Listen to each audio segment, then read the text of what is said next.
Hey guys, it's Lauren Lando for another installment of our interview segment, and very fortunate today to have Nick Winkelman actually in studio in our facility to be able to just talk to Nick and find out a little bit about what got him to where he is today, current things that he's working on, and really, if you don't know Nick Winkelman, I'm sure you do, but if you don't, please look him up. Probably the best practitioner I've ever heard lecture. His results speak for themselves as he oversees the combine preparation for Exos. And do a little research and see how many athletes Exos takes to the combine every year, how many of those athletes are drafted, but ultimately what the results are when they test. Nick, thank you so much for joining us today. Oh, Lauren, honored to be here, especially face to face. Right, this is really cool. Usually we do these in Skype, and to do this with you in person is huge. So I want to talk, there's a lot of things I want to get to about you and what makes you special. I've heard you present countless times, and every time I'm done listening to you present, I'm like, I got to step up my game. I got to step up my game. Too kind. So I want to talk to you. I want to give you that, let you know how I view you as a practitioner and as a presenter. I definitely think that you're really leading and changing our industry for sure. Thank you. So with that being said, why don't you tell us a little bit more about your roles currently with Exos, from the combine preparation to everything else that you have your hands in? Yeah, so I've been with Exos, formerly Athletes Performance, now for 9 years, going on 10. I can't believe it. Came there right after college, going to Oregon State University. And while my titles have changed over the years, I really have two primary things that I focus on there. First and foremost, as you identified, I'm a strength and conditioning coach at the heart, and I'm fortunate enough for the last 7 years to be leading our NFL Combine preparation program. So specifically, I oversee the speed development and testing side of the house. I run the program in Arizona, but I oversee the methodology, if you would, across all of our 5 training facilities that have athletes attend within that program. And as you identified, we'll have anywhere between 100 to 120 athletes across our 5 facilities, the majority of which are attending the Combine. When I'm not working with the NFL Combine preparation, and over the years I used to work with NFL offseason and a number of other athletes, but over the time I spent more focus on our education. So my main title is Director of Education, and again that has 2 major stems to it. Number one being our face-to-face or our live education, most notably our mentorship program that we've been running since 2004. And most recently, we now are honored to have driven out our digital education, where we're able to provide both longer certifications, so our Exos Performance Specialist Cert, but also shorter courses that we call Exos Presents that allow us to deep dive in, bring in great practitioners from outside, or focus in ourselves on a topic that we feel the industry really needs. So in doing so, I get to have a nice balance of being a coach educator, and really that keeps both sides of the sword sharp. I was going to say, it makes you sharp. Absolutely. It makes you sharp, makes you accountable. I always say, if you have interns on your heels every day, it forces you to be accountable to the words that are coming out of your mouth. Now, when you're putting that information out there, same thing when you're putting on that digital platform. Can you tell everybody right now where they can find that? Yeah, so if we go to teamexos.com, simply look at education and click on online education, that'll take you right to our platform. And then within that store, you'll quickly see all of the courses that we offer, which is a number of Exos Presents and again, our Exos Performance Specialist Cert. Awesome. Well, and that's really the goal here. The goal here is to reach practitioners, reach the younger practitioners coming out of school, maybe those practitioners that don't have an idea what they want to do yet, they just know they want to get into this field. It could be personal training, it could be physical therapy, it could be sports performance coach. Do me a favor, kind of take me down your road a little bit of what got you excited about strength and conditioning on a personal level, maybe not even on a professional level. Yeah, so I think every strength coach, personal trainer, even physical therapist for that matter, likely has a story, and in that regard, I'm no different. So when I was in high school, played football for 4 years, basketball for a number of years, and fell in love with strength and conditioning from the standpoint of lifting weights. And I was lucky enough to have Rudy. Rudy was our strength coach all 4 years, and this was back in even the late 90s. It wasn't common to have a strength coach, yet we had Rudy there day in, day out. And about sophomore year, I realized my love of weightlifting. I wanted to transcend that a little bit because when I looked in the mirror physically, even though I was an athlete training 5 times a week, if not more in the summers, I still didn't quite align with the way I looked and the way I felt. So through both Rudy's help as well as my grandfather, got me help with a nutritionist, which again, in the late 90s, it wasn't common to find an RD. And I was able to complement what I was doing in the weight room with what I needed to do nutritionally. And when those two things collided, some amazing results happened. And I was lucky enough between my sophomore year and my junior year to lose about 60 pounds, all the while putting on a decent amount of lean mass, stronger, faster, more enduring than I ever was, better football player than I ever was, even though I was significantly lighter. And the caveat to that story is this: from the day that I started losing weight, from a motivational perspective, I had what I called this center moment in my mind. And that moment was very simply, and I don't even know why it came about, but that moment was me walking through the front doors of Tualatin High School, taking a left down the hallway, and having everybody, my junior classmates, see me on the outside for the first time the way I had always felt on the inside, and align my actions with who I was. And that was personally important for me than anything else. And I don't know why, but it just was. And I'll tell you what, that moment came true. 60 pounds off, walked through the front doors, took a left, past the trophy case, and literally the way I remember, it was like the air got sucked out of the room. And in that single moment, I knew that I had to dedicate the rest of my life to helping anyone and everyone that I could achieve that same type of moment. And whether that was getting faster, losing weight, or just simply having a conversation to help them overcome something troubling in their life, I knew I wanted to be a human, servant, if you would, to help people upgrade their lives. That moment In that where moment, it got you. It is burning inside of me today. It's a fuel that won't go away. And everybody's like, who's that? Who's the new student, right? Yeah, exactly. Which told you a lot about people as well in that Right, process. right. But nonetheless, Still the same guy. It's still the same guy, right? Outside, inside line now. But nonetheless, that was the catalyst that lit the trigger that has brought the Nick Winkelman that is here today. It's funny because I've done a number of interviews with people and similar stories where there was something that made that happen, that trigger. And to see that trigger put you in a position now to help thousands of people in front of you at the Exos facility, but then hundreds of thousands of people who listen to you present and really are influenced by what you're putting online. That's amazing. That's legacy stuff. Yeah. Right? That's legacy stuff. Like, can we make somebody faster by a tenth of a second? Sure. But it's those legacy things where you can now infiltrate into so many more populations that's cool that one little trigger, look what it's done.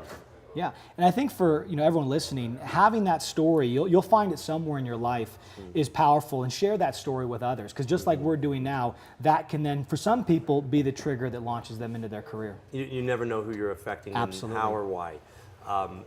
Okay, so you fell in love with it. Yep. Now, what was your next step as far as becoming a professional? Yeah. So it's quite interesting. Before I ever knew who Mark Verstegen was and where Athletes Performance was and what they did in this industry, I had a singular focus going into Oregon State University. I wanted to be pre-med. I wanted to become an orthopedic surgeon. But I wanted to get my degree in exercise science so that I could understand the full continuum of care. Because I knew even at 18, I didn't want to just be the person doing the surgery. I wanted to be the person that understand how that surgery needed to connect to the end goal. Right. Now, funny enough, 1 year later, I meet a gentleman by the name of Guido van Rijsegem, and he pulls out Mark Verstegen's first trifold. Shortly after that, I buy the big red Core Performance book, and I realize, oh my goodness, this person is stealing my thoughts, yet they're 20 years old. Who is this person, right? And I'm like, that is where I need to work.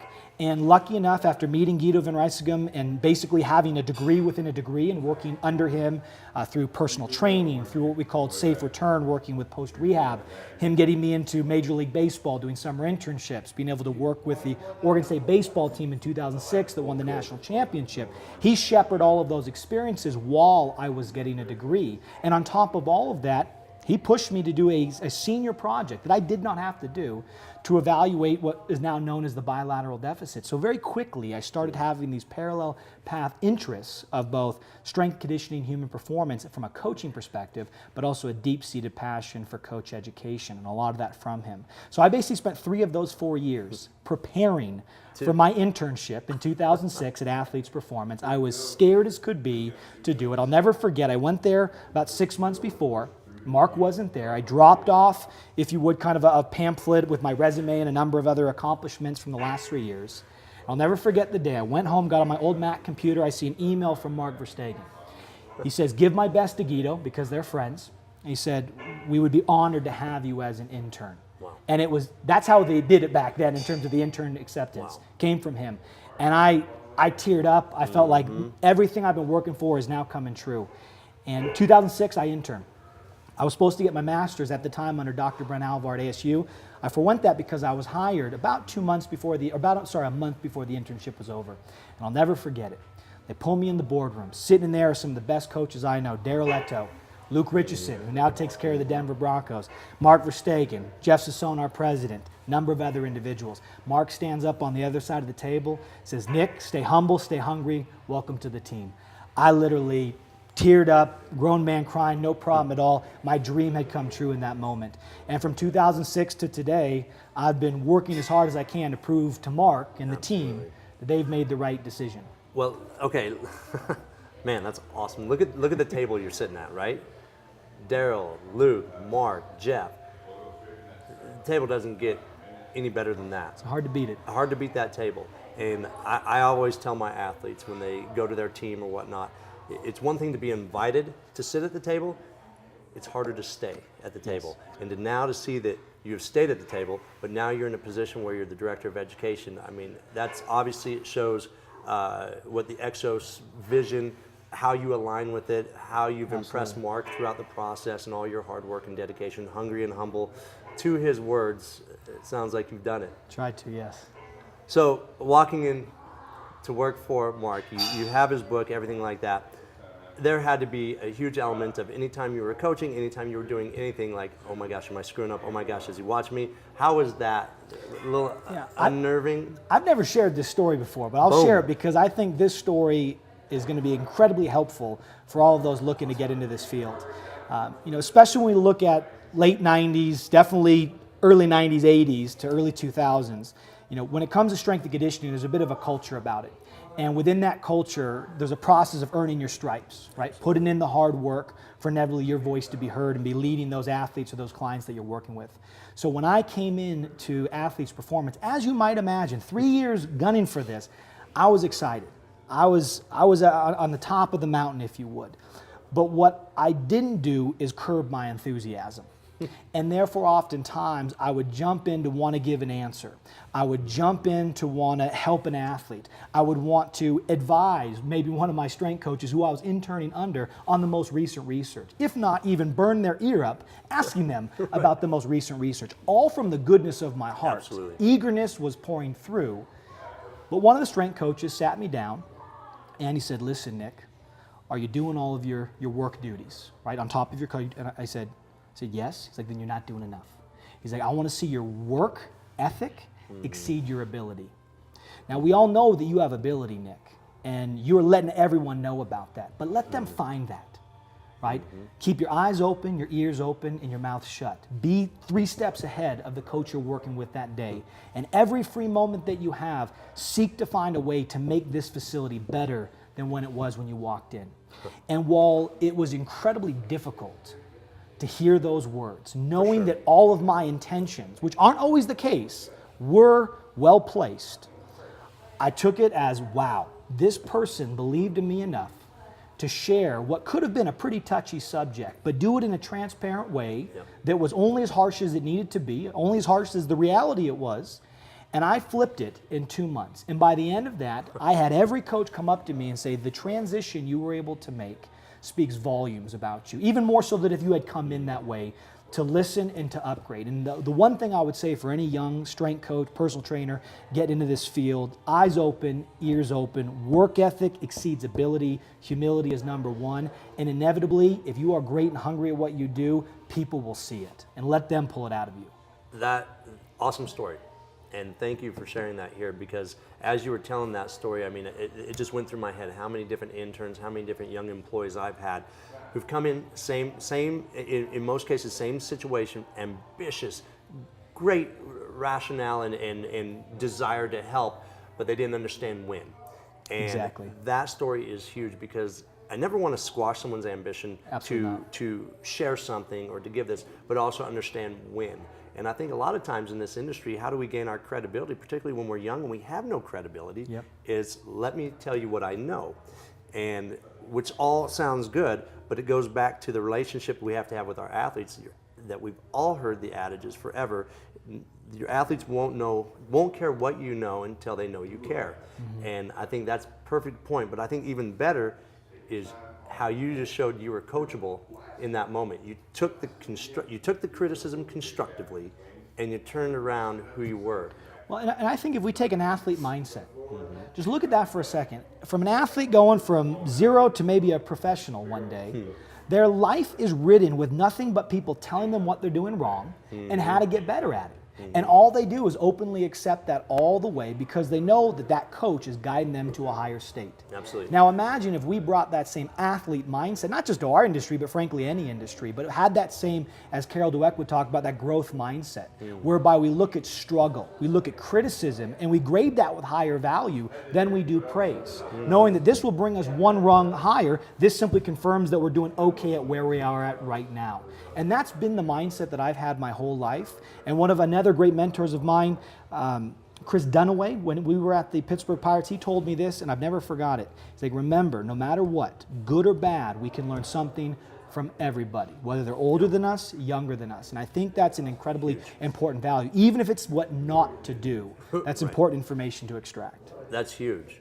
So, okay, now, so you spent a little time in the minor and major league baseball? The summer before my internship, so in 2005, I was with the Pittsburgh Pirates. I was mom, dad, psychologist, and strength coach to the rookie league out in Gulf Breeze, in Bradenton, Florida, right near IMG. And I had about 50 young men who were trying to work their way up the minor leagues. And in doing so, it taught me everything about being a strength coach and a leader, a great communicator. I had to learn Spanish just to communicate the weight room program. Learned that quite quickly. When necessity is there, you get it done. And from that, I really felt that prepared me to be more effective even in the private sector at Athletes Performance. Well, and actually, you and I had a talk right before we started this interview about being in the private sector, maybe in the athletic club world, and how spending time with those clientele, how that can sharpen your skills on communication with your athletes, with agents, with whomever you're dealing with in the center you're currently at. So can you talk a little bit about that time as well?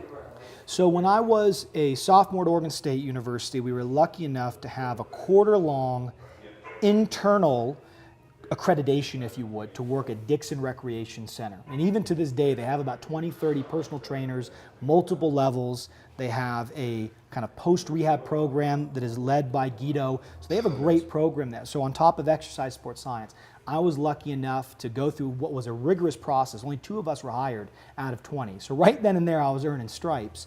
And from there, I was personal training every hour of the day that I either wasn't in class or doing something related with sports. So I had those 3 years plus another about a year and a half at Lifetime Fitness while I was putting myself basically through the unpaid internship at Athletes Performance. And as we were discussing, I cannot place a high enough value on those 4.5 years. I worked with such a diversity of individuals, old and young, people that simply wanted to lose body fat, other people that were weekend warriors and wanted to be trained like athletes. All the while created an opportunity to work with the recreational women's rugby team, the intramural team at Oregon State University. Started to get my hands dirty in more of the human performance side of things. But because of the diversity of experiences, it really sharpened my ability to learn how to communicate with a diversity of individuals. Quickly seeing that that was oftentimes the limitation in being a great coach. Well, and that communication is usually the limitation with the coaching. When I work with athletes, it's usually a communication that they didn't relate with somebody because that person didn't care about their individual needs or who they were, or how they learned.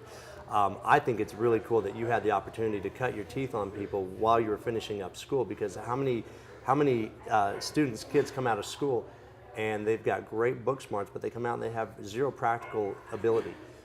The ability to actually, hey, how do I spot? How do I do this?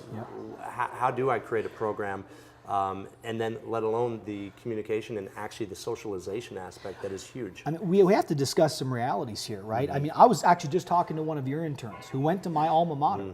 and told me that they're no longer requiring the internship program, which that was the only piece, right, that ensured that you had some kind of exclamation mark on the end of this exercise sports science degree and could actually cut your teeth in learning how to do what you had been taught. So for me, the number one recommendation, we were talking about this, I give any personal trainer or strength coaches, while you are going to school, in the heart of learning biomechanics and exercise physiology, even if it's one client a day, become a personal trainer, volunteer at the Division I, whatever it is, strength conditioning group right there. Find a way to cut your teeth. I like how you put that, while you're learning the information. And it's a force multiplier. Now you come out with a 4-year degree and an ability to be a strength coach or a personal trainer, not having to take another year of time to learn the craft. Absolutely.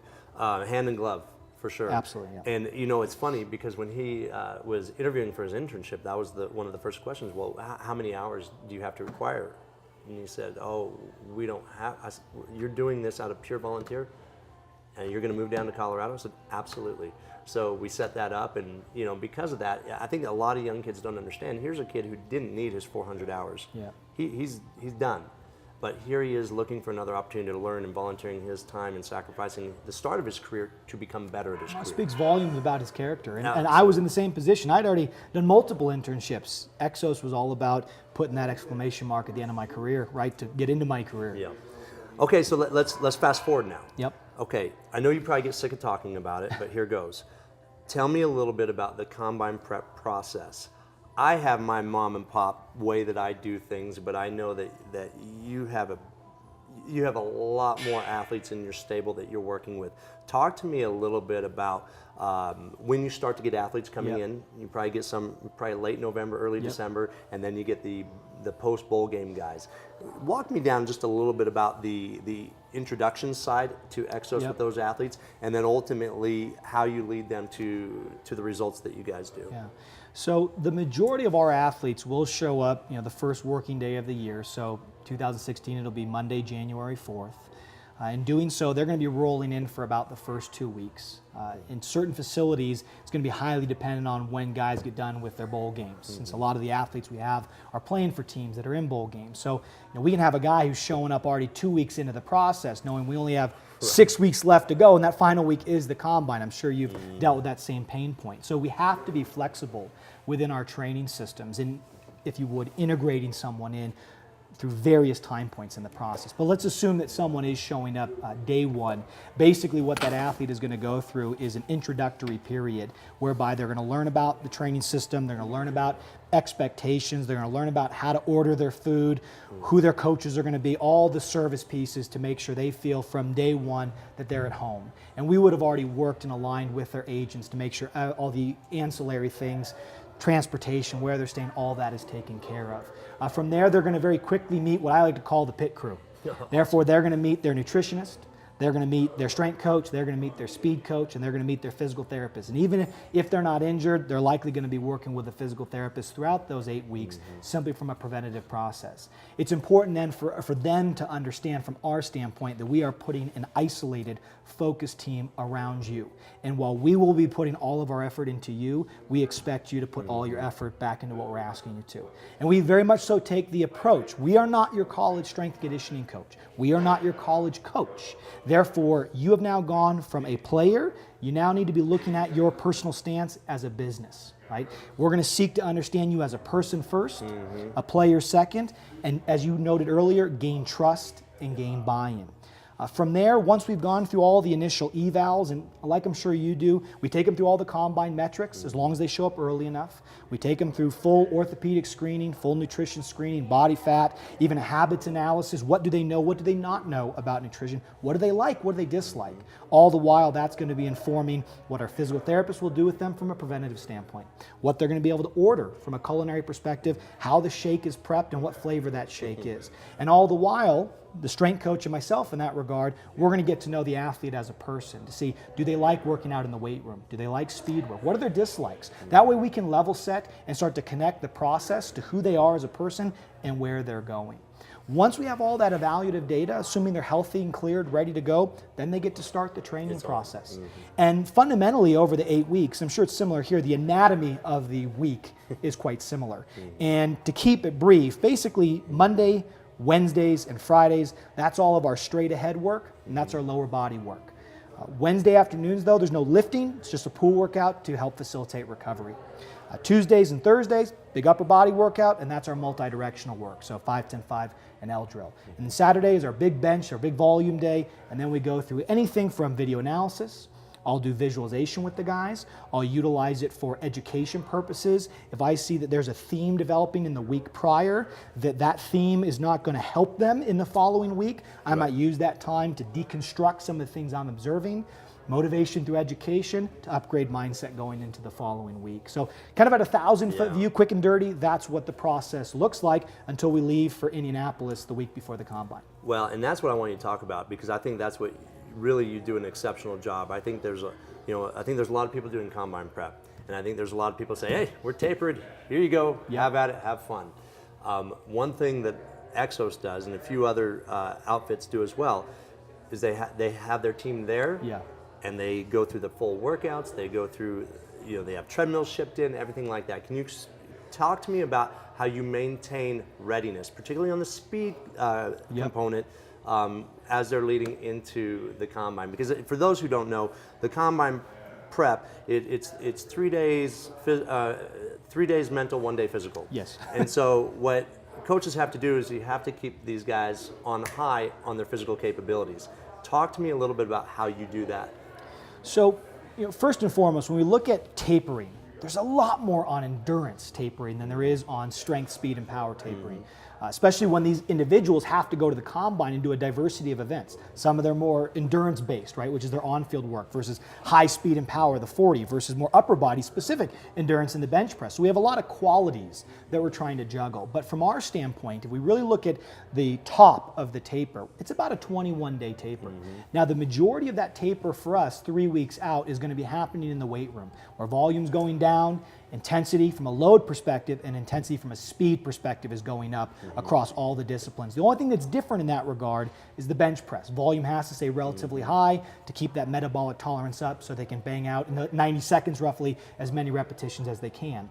So that leads us up right to the week before the Combine, which fundamentally, when they leave for Indianapolis, there's no more sessions. It's done. So as you identified at Exos, we are able to bring out specific treadmills and specific Kaiser equipment from a strength perspective. But the most important assets we have out there are our physical therapy and massage therapy team, and then having space, 20 yards roughly, 3 lanes wide, to warm up. When we look at how long qualities will maintain themselves, and specifically the one I'm thinking of that's most important for these individuals, which is their speed, you have about a 7 to 10 day window before we start seeing deterioration. So imagine the last time they really ran fast was on this Wednesday. Well, they're not running again till a week and a half later, which means we can already start to see some deterioration considering how much tapering we've already done. Therefore, we specifically utilize the Woodway curve out there. And at least 48 hours to 72 hours, based on how the guy is feeling, we will have them do 2 to 3 90 to 100% effort sessions on the Woodway curve. And for those that don't know about it, non-motorized treadmill has about a 30-degree give or take curve, allows athletes to get up to speed. And even though the impact's not the same as running, the actual neurological efficacy of the turnover is. So being able to utilize that, plus effectively groove their start patterns. Because here's the interesting thing, and I'm sure you faced this as well. Their last session was a week ago. Now they have some active rest going on. And if we've done it right, they should be peaking 24 to 48 hours before they actually run, which means they're going to have a new set of legs. They're going to feel a level of pop and power, like, what is this? I'm hardly even putting on the gas, and I'm flying out, which means oftentimes we have to recalibrate subtleties in their starts. Many guys can back up. Many guys can split their legs a little bit more and raise their hips. And all the while, because they've leaned out, they might be able to put a little bit more on that hand. So recalibrate the starts, get them on the Woodway curve. We're doing some kind of 15-minute movement prep, a lot of flushing and massage, and some aggregation thereof is what our 4 days leading up looks like. That's awesome. And that's, I know for myself, when I go out there and I'm spending time with my guys, simply getting them out of the hotel, taking them through a warm-up, working on a couple starts, allows them to go, oh, this is what I've been doing for the last 8 to 10 weeks. This feels like home to me. But it also gives them that person in their corner because they are testing alone. Absolutely. And these guys are used to being on the field with 10 other guys who have their back. And so it's nice for them to see, your face, my face, other coaches' faces who've been working with them for the last 10 weeks, and hey, it's going to be okay. You're ready. And that's one thing I don't think people understand in the taper cycle is, we have emotional, chemical, and physical stressors. Mm-hmm. And until you've actually worked with a young man who's going to the combine, you have no idea the emotional toll that it will put on them.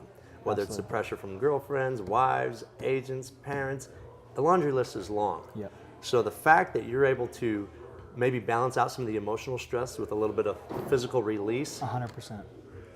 Huge weight off their shoulder and a huge confidence boost after they've been beaten up for the last 3 days mentally in the different interview process and testing process. And that's really a testament to your physical preparedness, because if they're psychologically getting drained, can your work still manifest from the last 8 weeks and get it done when it comes to that day where they have to run the 40 jump and everything else? Yeah.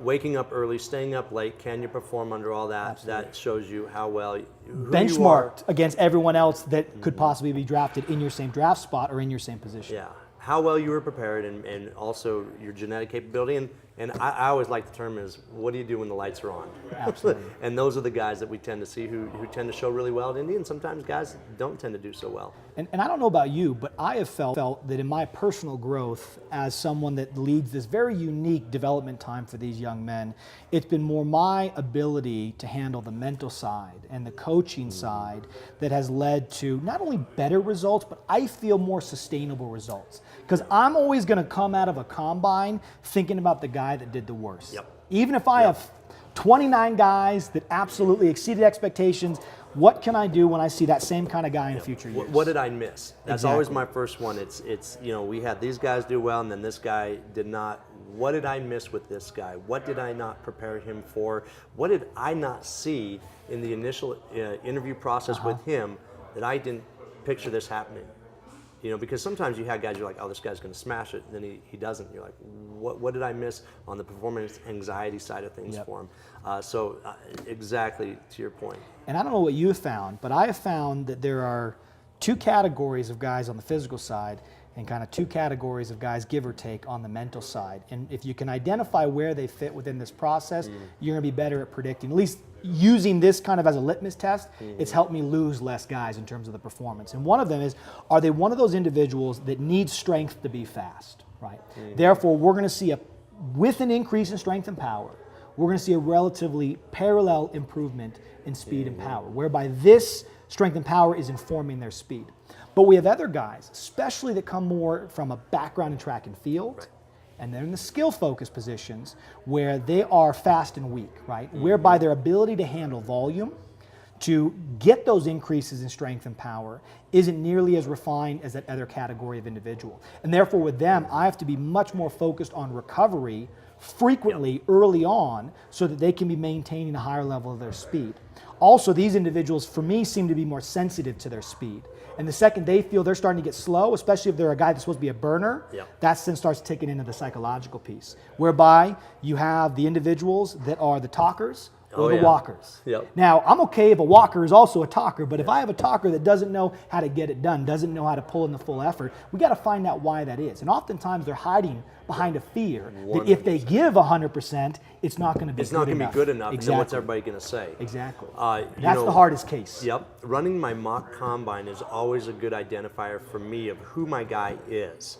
I'll sit around with them and say, who's my guy? Who's my guy today that's going to show me the numbers that they're going to show 3 weeks from now, 4 weeks from now at the combine or at Pro Day, wherever you are. So I have that speech with them, and then I say, okay, who's up first? And I did that. I did that this year, and guess what? Almost everybody went backwards. I had one guy go forwards, and ironically enough, he was my best tester all year. And I do the same thing. I'll always have a volume, especially on top-end speed days, right? The day that everyone gets scared about. I'm going to blow a hamstring, which for me are not scary days because of the way I operate them. But nonetheless, let's say I want to get 4 repetitions in. If I see guys are some guys are giving effort, some guys are not, but just the general energy of the group is a little bit lower than we'd like. And maybe it's week 4, right? We give them the benefit of the doubt. They're tired, but we don't let them know that. Then I'll say, okay, we're done. We're done. They know, they heard 4. We're getting done with 3. We're done. And it's interesting to see sometimes guys or the group will rise and say, no, coach, we want this. And that's all the reminder they need. And then other groups, as you just said, will back up. Now, backing up isn't always a bad thing. Right. That's kind of an auto-regulation. Hey, maybe giving them a little bit less volume is okay today. But it always tells you something about the physical readiness and the mental readiness. And for me, any guy that is scared to run, that's the person that's going to injure themselves. A guy that has an existing injury but is mentally tough enough likely will do better than someone that's completely healthy but has some kind of fear. Have you ever seen this? I have, and I'm sure you have. The guy runs, pulls up at about 38, grabs his hamstring, and then the first thing he says is, "What was my time?" I have not had that yet. Wanted to have the excuse built in just in case it was slow. I've seen, and then the next day he was equivalent. fine. Yeah, I've seen similar things, and that's where I think, and you probably do the same. You really have to look at your leaders in the group, and understanding that these individuals are going to benchmark themselves against the leaders who are supposed to be projected high in the draft, but also the leaders who are looking like, I'm putting in the work to get high in the draft. And inevitably, if you can cultivate enough of that leadership, it pulls the bottom up. Absolutely. And I don't know if you've found this, but I use a 3-step approach to helping these guys at the bottom. Especially if I see a guy that's pulling the energy away from the other guys in the group, you got to rectify that pretty quickly. So I will always use that as an opportunity to discuss wins and losses in a session in terms of a session recap. And everyone in the group knows who this conversation is about. Absolutely. But nonetheless, it benefits everybody. From there, then, if this individual is still misbehaving, not focusing, again, I'm looking at myself as a guide. I'm a business partner. I want to sit down with this person. They're my client. I want to help redirect them. I'll do the hand on the shoulder as we're walking off the session. Hey, I see that focus hasn't quite been there. Is everything okay? Is there anything you want to talk about? And sometimes they say yes, sometimes they say no. And if it goes one step further and we see that attitude continue, then I sit down with them in a private scenario and have a man-to-man conversation in that regard. And I don't know if you found this. I usually find the guys will initially always back up and they're like, oh, coach is calling me out. But if you do it in a professional manner, they always come back. At least for me, they've always come back in that next session, and they're a different person. Different person, than they actually end up coming up to you and thanking you for pulling them aside. Giving you a big hug. Yeah, thanking, and that's actually pretty cool because, man, we have a short window, and so the trust is hard to find quickly. They've trusted somebody for the last 4 years at school. Who am I to trust you for the next 8 weeks? I get that. However, if you have those conversations with them and you pull them aside, I try to go to all my guys down the line and have at least a little meaningful conversation with them at some point. Hey, what was your weekend like? Hey, are you doing okay? And then it just seems to open up, and then they start blossoming into their performance. I think once, you said it earlier, once they find that you authentically care about them. And what I tell my guys about halfway through the process, when they're getting tired, I remind them, and I encourage coaches to do this, remind them how important it is to you. Because I don't think it is all being selfish to let your athletes know that this process is as important to you as it is to them. And it's not that they should be doing it for you, but understand that there's a lot of energy and a lot of people, parents included, agents, coaches from years and years before are included in the success of this young man in this regard. And I tell them, this is my Super Bowl. Your success is my Super Bowl. And that's why when you see me get passionate and when you see me get on you, it's simply because I love you, right? You're a son to me in this regard, and I want to see you achieve what I know is possible, even if you don't see it right now. And that I think that contextualizes things for a lot of athletes, and it connects you as a group. And one thing I run into a lot with athletes like that, when there may be kind of the distraction of the group sometimes, is I'll pull that athlete aside and say, do you, in your heart, believe that you belong? Do you believe you can play on Sundays? Do you believe you can be a 53 or a practice squad player, a Pro Bowl or whatever? Do you believe that? Because if you don't, you should leave now. And I have that talk with them real, because I think there's a huge amount of insecurities, because to your point, what you said earlier, these athletes have been told maybe 4 years, 8 years, 12 years, how wrong they're doing everything. And at some point in time, it chips away at your armor. Absolutely. And so we have to make sure, hey, you do have this God-given ability. Now make sure this upstairs is matching what you've got. And I find oftentimes with that exact same point, you have the athletes, and I know you've seen it, where they give you the F-bomb. They're like, F these drills. They're stupid. They're stupid. I just want to play on Sunday. And I remember for my first couple years, I didn't know how to deal with that comment. I'm like, maybe they're right.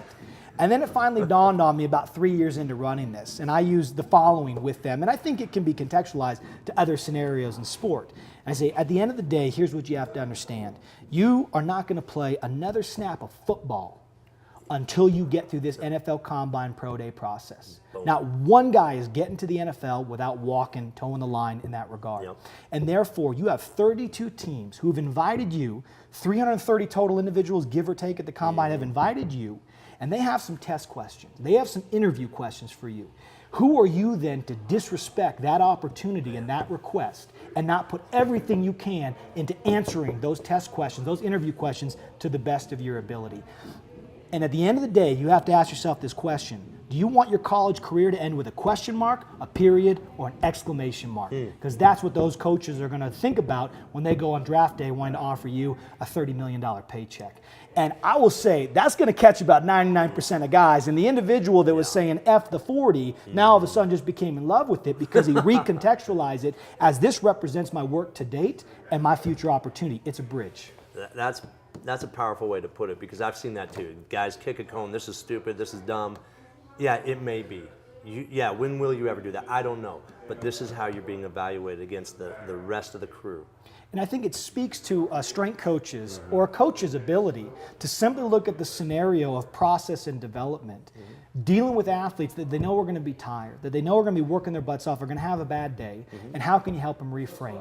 How can you help them contextualize what they're doing, which in the heart of it might not seem like it has anything to do with the goals, the outcomes of the sport, but make them believe truly, because we wouldn't ask them to do it otherwise, that this is going to help them be better. That is the mark of an experienced coach. And that's something that interns and the like should be listening and looking for, not just the X's and O's and the reps and sets, but how your coach communicates. Huge. Okay, let's shift gears a little bit. By the way, I could sit here and talk combine prep and the whole nine with you for another couple hours for sure. So we'll make sure we do that at some other time. But as far as what you have going on personally, I know you're just about to finish up your doctorate degree.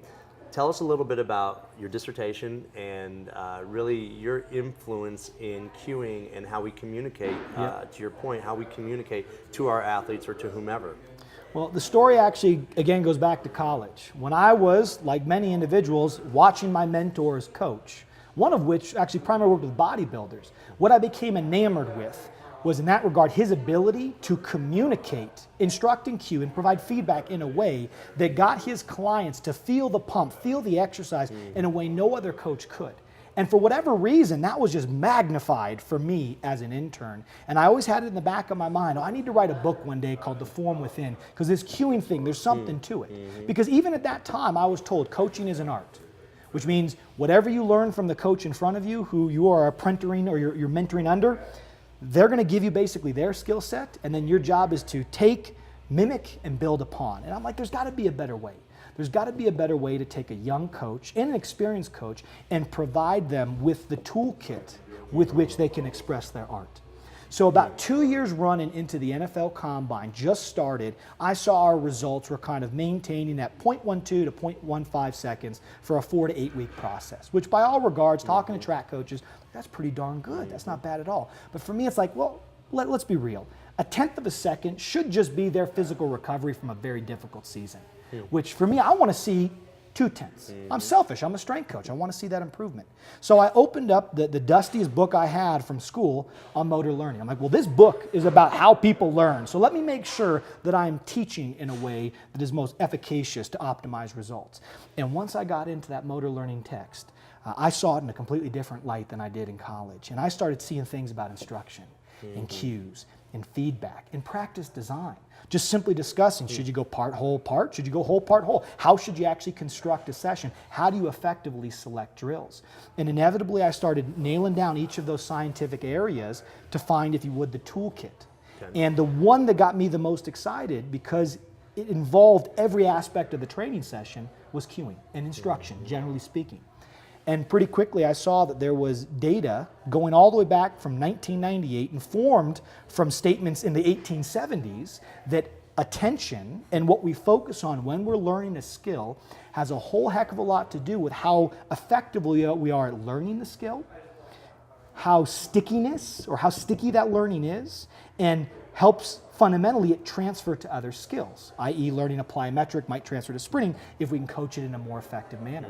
And inevitably this created a little bit of a dichotomy in the research of, well, you're either cueing the body, that we called internal cues, or cueing the outcome of the task or the environment, which we called external cues. And for this conversation, we can also think of analogies and metaphors and storytelling, because they don't specifically reference the body, in that kind of external focus category. And fast forward to today, we're looking at almost 2 decades of research.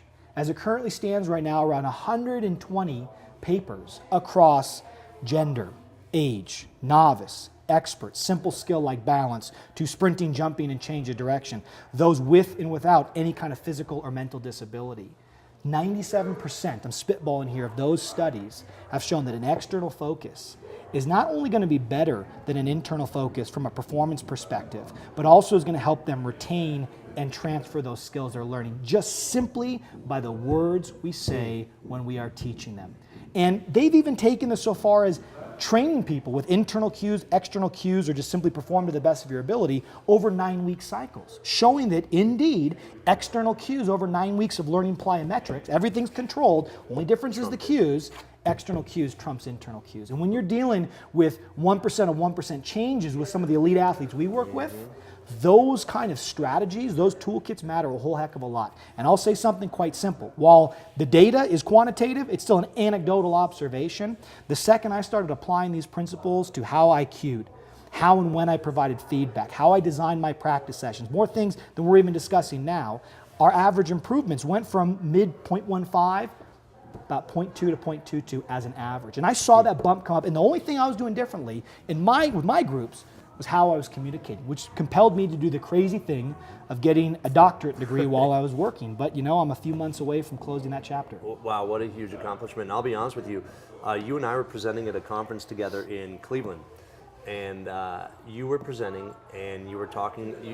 You were starting to talk about external cueing, and you just gave the perfect analogy of when you come out of your start, you want to come out like a jet plane coming off the runway versus a helicopter. Yep. And I was like, that is simplistically brilliant, and I use that all the time now. I use that all the time with my athletes. So. I've seen myself do a lot more where I'm a biomechanist, and I'm always so concerned with the internal. However, I knew that I was losing certain athletes when I was giving too much feedback based on the internal system, and now giving just a little bit more push away the ground, Yep. Reach for the sky, different things like that. And I've seen a nice compliment to what I was doing. Well, and I think when I present on this, sometimes it gets people scared, because to your point, they're like, well, biomechanics, kinesiology. I'm a practitioner of the human body. I've got to break it down.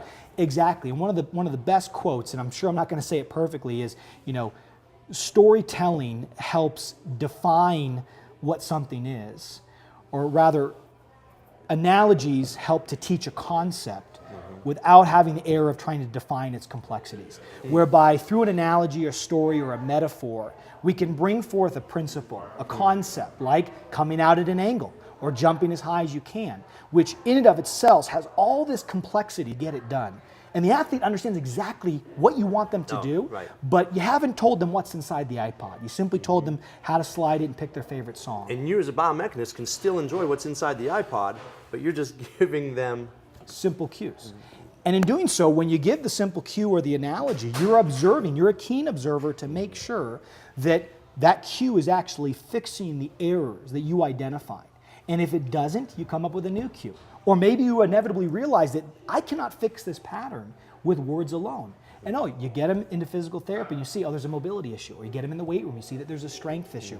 Or you realize I need to give them better context with a little bit of a different drill so they can feel what I'm talking about. But inevitably, and Vern Gambetta talks about this all the time, that every movement prep should be an evaluation session. Absolutely. And I think once we start to learn how to communicate effectively, and we see how they integrate and adopt those cues, if we still don't see the change that we want, that doesn't mean it's a bad cue. It simply means that that cue is not fixing the error, and therefore there's a different underpinning reason why it exists in the first place. Absolutely. I've always felt that the words that we choose, whether they're accurate coming out of our mouth, are they accurate how they're being internalized by who's receiving them, and what's their conception of what you're saying. So there's so many gaps here potentially in communication, but when you put the analogy metaphor to it, man, you really kind of take away some of that gap. You do, and I think everyone that remembers their favorite coach growing up, they were a keen storyteller, right? It's kind of like this, right? That's how everything started when they were trying to teach you a lesson or teach you a specific movement.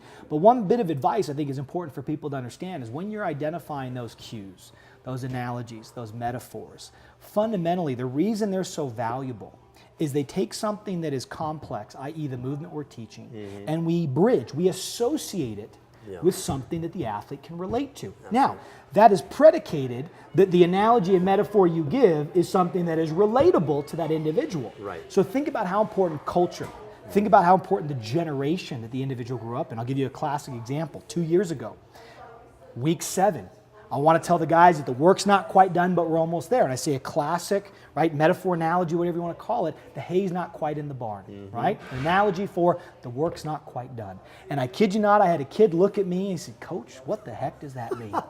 And I realized right there that, again, the power of analogy is only as powerful as their ability to relate to it. So I changed it up. I said, "Oh, the app on your phone is not done downloading," right? And, "Oh, okay, the work's not done." So that told me, and you brought it up earlier, that week 1, whether it's combine, pro athlete, general population, seek to understand what's their favorite color, what do they like to do at night, what are their hobbies, are they a Superman person or a Batman person, right?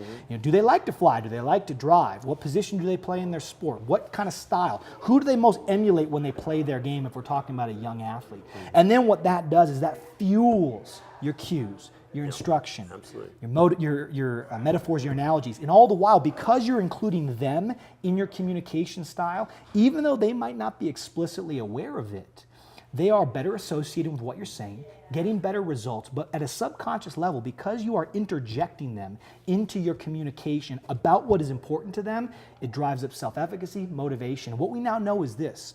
If you take all these motor learning strategies and you put beneath them a bed of appropriate motivational architecture, it acts as a force multiplier on your effective cues, on your effective feedback, on your effective practice design.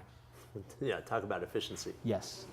And that's for me as a coach what it's been about. I can't buy more reps, I can't buy more sets, can't build a bigger facility, can't have an extra week. What can I do? Look at myself in the mirror, right, as a variable, identify the toolkits that define coaching science, and then build my art from those platforms. Man, that is awesome. That is awesome. Nick, thank you so much for joining us today. I know you've got a busy schedule. You have somewhere to be here pretty soon, but I want to thank you for stopping by, sharing a tremendous amount of information to us. You're a huge resource to our industry, and you're a leader in this industry. So thank you for all that you are doing, and let's catch up soon. Absolutely, Lauren. And I would be ashamed if I didn't say it. Sitting across from you, seeing how much of this sports performance field you have paved for guys like me. And as humbled as am I to hear the great things you have to say about me, every single one could be projected back at you. From what you do with the combine, the kiddos, when we look at what you do in the UFC, to being a great advocate of your internship programs, putting out great information, being one of the best speakers I've ever heard, let alone being one of the best practitioners, you bring equal importance to this table as I do. So it's an honor for me to be here with you. That's an honor. Thank you. Thank you, my friend. I appreciate it. Cheers. Thank you. Awesome. Dude.